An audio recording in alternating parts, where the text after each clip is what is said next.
And joining us now with more is Chaya Yosovich, CEO of the Yael Foundation. Thank you so much for joining us today. Thank you. I think you said it all. Well, there's a lot more to say, I'm sure. So I want to ask, what needs in the Jewish world does the Yael Foundation meet? What are sort of the core values that drive its mission? So I would say that the most important thing is going, to the field and seeing what is needed.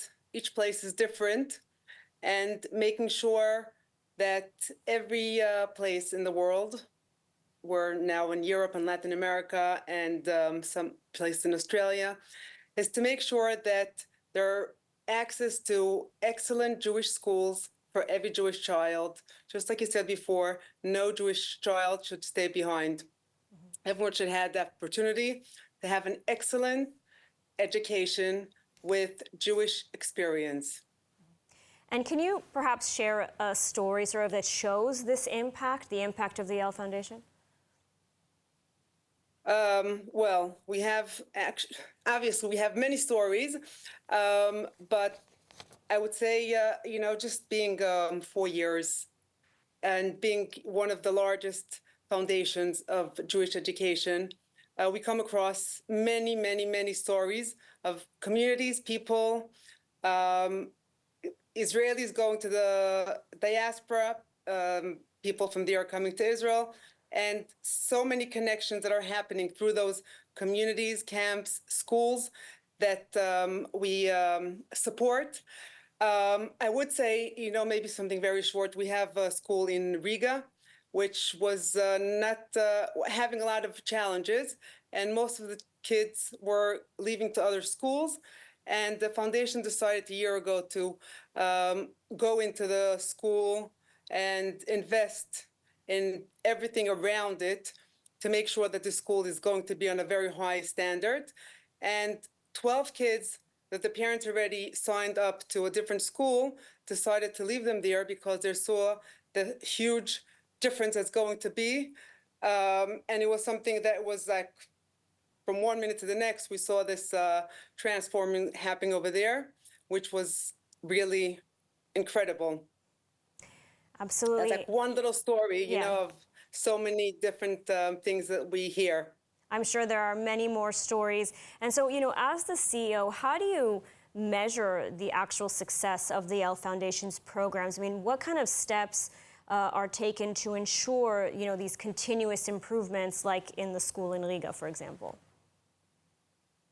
So it's something that's, in a way, hard to measure. I mean, we know that the numbers are growing and growing. We just reached to 100 programs that we supporting.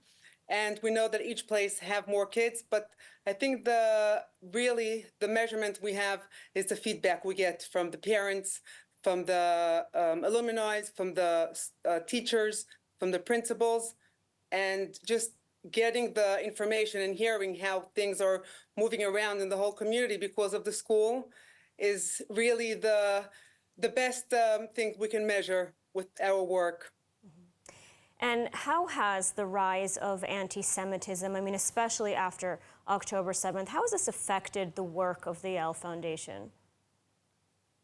Well, I think, it affected the whole world. I would say in two different ways.